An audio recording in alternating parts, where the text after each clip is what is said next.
जय माता दी दोस्तों, जय श्री हरि। स्वागत है आपका हमारे YouTube चैनल अभव्या वर्ल्ड में। दोस्तों, आज की इस वीडियो में हम आपके लिए भाद्रपद पूर्णिमा की व्रत कथा लेकर आए हैं। भाद्रपद पूर्णिमा पर उमा महेश्वर व्रत रखा जाता है।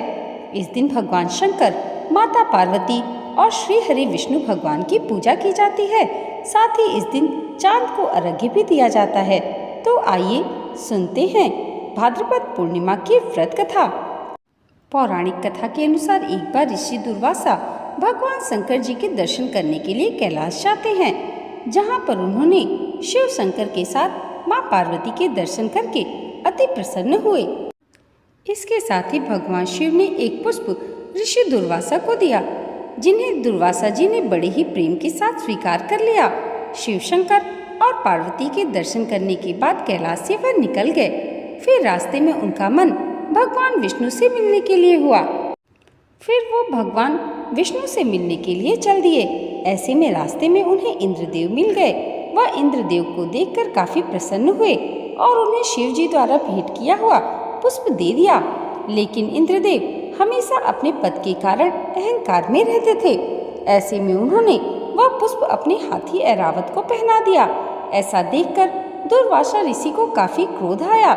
दुर्वासा ऋषि ने क्रोधित होकर इंद्र से कहा कि तुमने महादेव शिव शंकर जी का अपमान किया है। मेरे द्वारा दिए हुए पुष्प को तुमने स्वयं न ग्रहण करके ऐरावत को पहना दिया।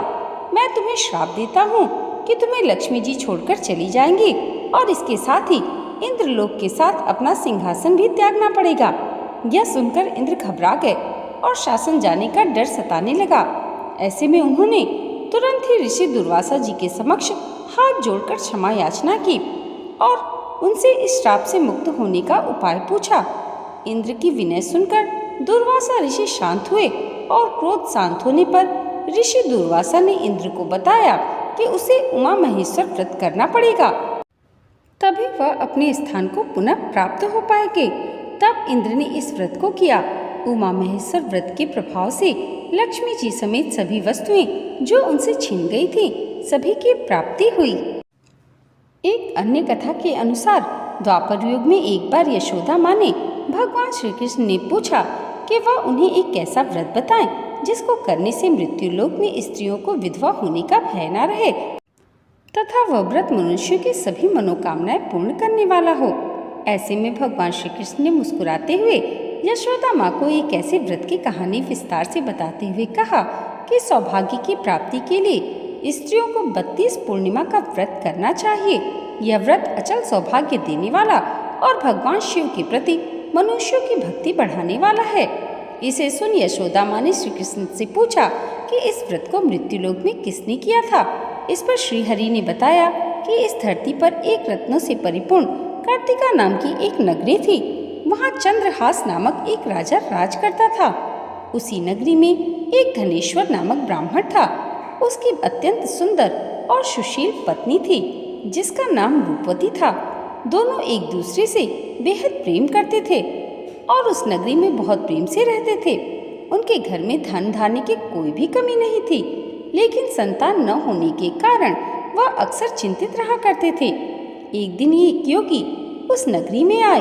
वह नगर के सभी घरों से भिक्षा लेते थे, परंतु रूपवती के घर से कभी भी भिक्षा नहीं ली। एक दिन वह योगी रूपवती से भिक्षा ना लेकर किसी अन्य से भिक्षा लेकर गंगा किनारे बैठकर प्रेम पूर्वक खा रहे थे। तभी अपनी भिक्षा के अनादर से दुखी होकर धनेश्वर योगी से भिक्षा न लेने के कारण पूछने लगा।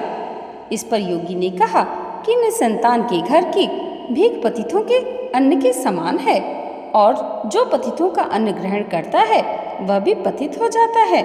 इसलिए पतित हो जाने के भय से उनके घर से भिक्षा नहीं लेता है। इसे सुन धनेश्वर अत्यंत दुखी हो गए और उन्होंने योगी से पुत्र प्राप्ति का उपाय पूछा। यह सुन योगी ने उन्हें माँ चंडी की उपासना करने के लिए कहा। धनेश्वर देवी चंडी की उपासना करने के लिए वन में चले गए। माँ चंडी ने धनेश्वर की भक्ति से प्रसन्न होकर 16वें दिन उसे दर्शन दिए और कहा कि उसके यहाँ पुत्र होगा, लेकिन वह केवल 16 वर्षों तक ही जीवित रहेगा। यदि वह स्त्री और पुरुष 32 पूर्णिमा का व्रत करेंगे तो वह दीर्घायु हो जाएगा। उन्होंने कहा कि यहाँ एक आम का वृक्ष दिखाई देगा। उस वृक्ष पर चढ़कर फल तोड़कर उसे घर ले जाए और पत्नी को सारी बात बताए तथा स्नान कर वह शंकर भगवान का ध्यान कर उस फल को खा ले तो वह भगवान शिव की कृपा से गर्भवती हो जाएगी। उस उपाय को करने के बाद धनेश्वर को पुत्र प्राप्ति हुई तथा 32 पूर्णिमा का व्रत करने से पुत्र को दीर्घायु की प्राप्ति हुई। दोस्तों, आज की वीडियो अगर आपको अच्छी लगी हो तो कमेंट बॉक्स में हर हर महादेव और जय माता पार्वती ज़रूर लिखिएगा और इसे लाइक और हमारे चैनल पर पहली बार आए हैं तो सब्सक्राइब करना मत भूलिएगा। भगवान भोलेनाथ और श्री हरि की कृपा आप सबके जीवन पर सदैव ऐसे ही बनी रहे, इसी मंगल कामना के साथ मिलते हैं अगले वीडियो में। तब तक के लिए जय माता दी, जय श्री हरि।